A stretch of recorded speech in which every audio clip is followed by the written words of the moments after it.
I entered the apartment to see 4 sets of eyes gawping at me. Hang on, I know Ned and Philip from my math class, and the girl currently giving me a snooty look while twirling her hair around her finger was Jessica. Well, I didn't actually know her, but her wealthy and snobbish reputation preceded her. Then lastly was that emo kid. What was his name again? Deciding to break the uncomfortable silence, I said, "Oh, hey, so guess you guys are also in detention?" No one replied, though they surely heard me. Whoa, okay. This atmosphere was tense, and I thought I'd always been the awkward one. Honestly, I don't even know why I'm being made to do this weird detention. All I did was accidentally and poorly throw the dodgeball in the gym teacher's face. Then, when I was about to apologize, my tongue slipped. But, aren't you supposed to be the toughest since you're the gym teacher? I mumbled. Naturally, she was livid, so I ended up in the principal's office, and he handed me a piece of paper with an apartment address on it and said, "Go here for your detention. You'll stay here until you've learned your lesson." Huh? What type of unspecific instructions were those? Before I could ask him any more, he shooed me out of his office. Now, here I am in this random apartment with these untalkative kids. As I looked at them, I couldn't help but wonder what they'd done to end up here, especially when Ned was an excellent student. Did he make the wrong move in the chess club or something? We continued the whole staring at each other in silence routine. But then the door burst open and stormed in Gwen, our school's resident carefree tomboy. She sneered out, "Good evening, babies." Great! Now I was stuck sharing a living space with a girl renowned for playing pranks such as toilet papering the principal's car and filling the biology lab with live frogs. But seriously, how were we at her truancy level? Let's see who we have here. Gwen rubbed her hands as she walked around and stared at us. Princess Jessica? Oof, how come? She raised an eyebrow and grinned sarcastically. Just sit down and shut up. Gwen gave him a dirty look. This isn't basketball. You're not the captain here, jock. Then she squared up to him. Ned turned pale. Jessica rolled her eyes, and the emo boy, well, he was busy sketching something and clearly chose to ignore our existence. We'd only been here for less than an hour, and the last thing we needed was a fist fight, so I stepped in between them. Pulling a wry face, Gwen said, "What's this? Little Miss Friendly?" Look, we're all stuck here and we don't know for how long, so let's at least try to be civil. Let's try talking it out. So, I'm Ashley, and I'm here because of a misunderstanding with a gym teacher and a dodgeball. Geez, nobody cares. I can't believe I have to be here with these people. Jessica stood up and left. Poof, I'm with Miss Popular on this one. Ned sneered before he also left. And the emo boy, too. Then Gwen rasped and disappeared. There was only Philip and me left in the room. He was meant to be handsome and stuff, but looking at him now, I didn't think so. Ugh, this awkward silence was insufferable. This was just like that movie, The Breakfast Club, but much worse, and in much longer time. Who on earth had to pack clothes for detention? I had no idea how long I had to stay here for. So I decided to go to bed. I walked into the girls' room to see that both of the beds next to the window were already occupied. Bummer. They'd taken the best spots. I reluctantly got into the only bed left and hoped that tomorrow wouldn't suck as much as today had. The next morning, I woke up to yelling. Huh? I rubbed my eyes and yawned. It was still far too early. I went out into the corridor to see what was going on and saw Jessica and Ned arguing over the apartment's only bathroom. Jessica wanted to apply her makeup, while Ned really needed to go. Then Philip watched on and butted in on occasion to say something dumb. Why don't you use some of your nerdy mathematics to solve your problem? The only reason you need to spend so long applying makeup is because you're ugly. Ooh, burn! Philip laughed. Suddenly, the bathroom door slammed shut. They rushed over to it and tried opening it to no avail. 10 minutes later, the emo kid stepped out. Jessica screamed at him. How dare you! My personal stuff is still in there. I watched on, wide-eyed.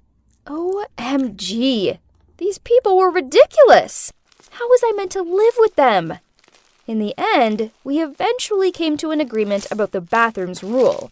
It was first come, first serve, but each of us could only have the throne for a max 15 minutes. Being in such a small space with people I barely knew was always going to be problematic, but not having our phones as a distraction made it so much harder. We had one TV, but there's only one lousy channel on it. No one cleaned up, no one seemed to get along. Ugh, seriously? When will this end? All of the constant dirt and arguing was driving me nuts.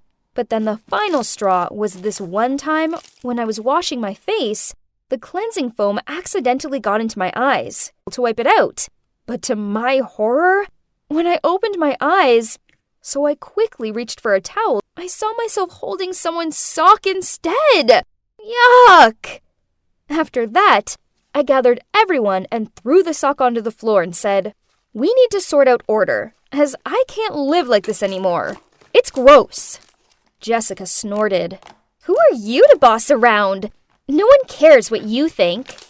Before I even had a chance to say anything back, Ned piped in that Jessica was just a dumb rich girl who never lifted a finger.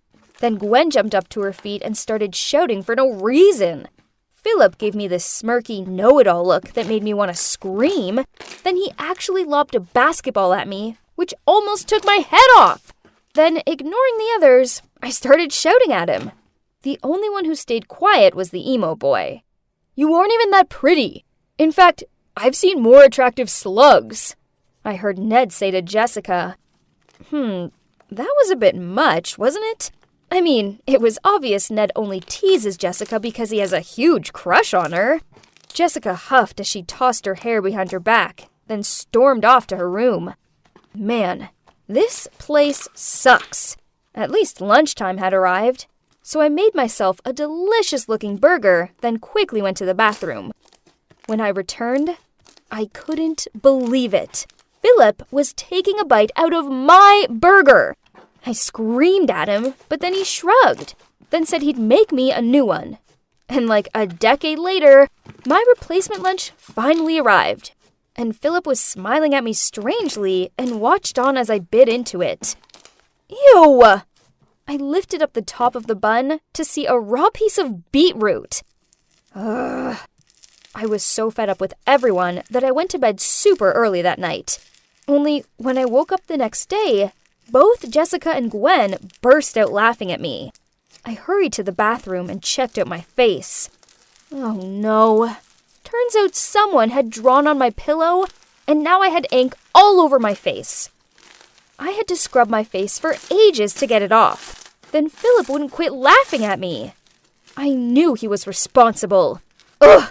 Such a jerk!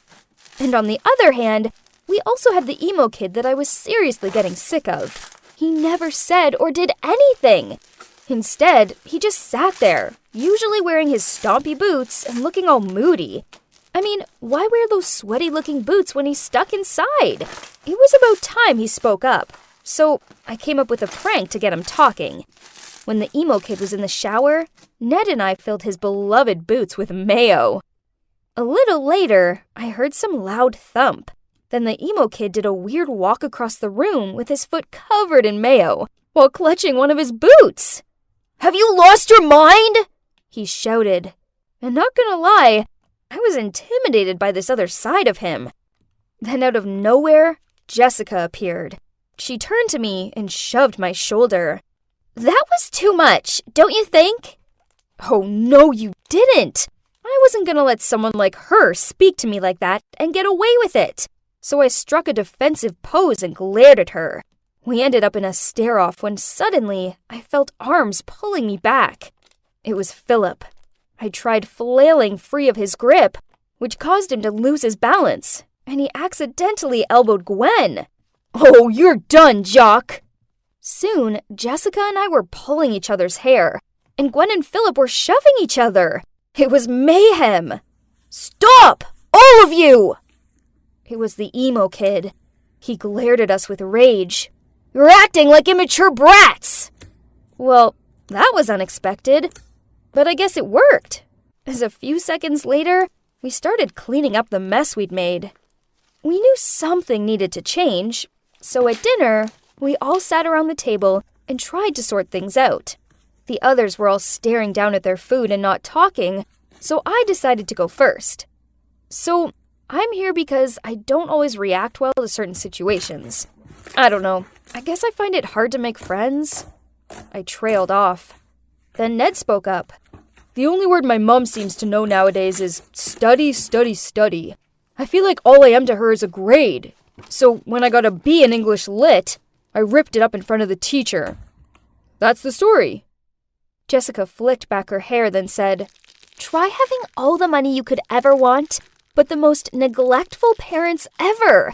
I bet they still haven't noticed that I've been stuck here with you losers for days now, just because I told some girl her skirt was hideous.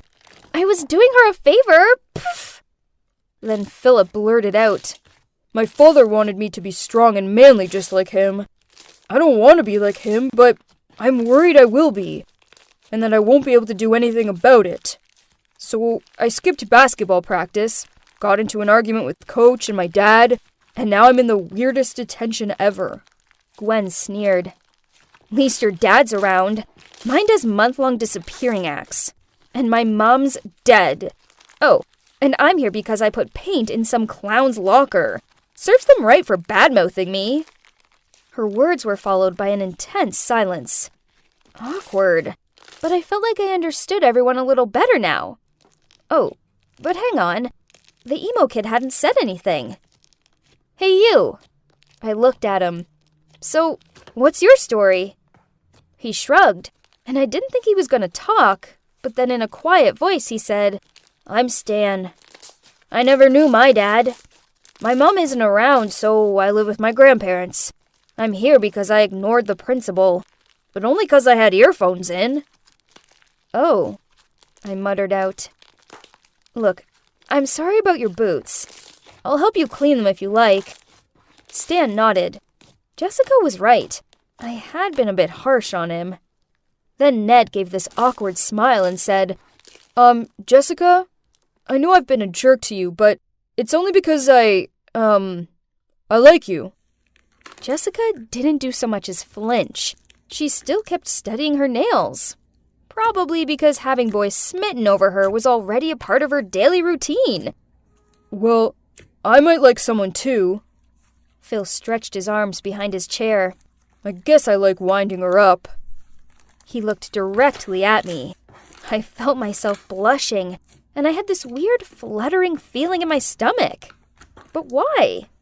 My heart started racing. Now what was I meant to do?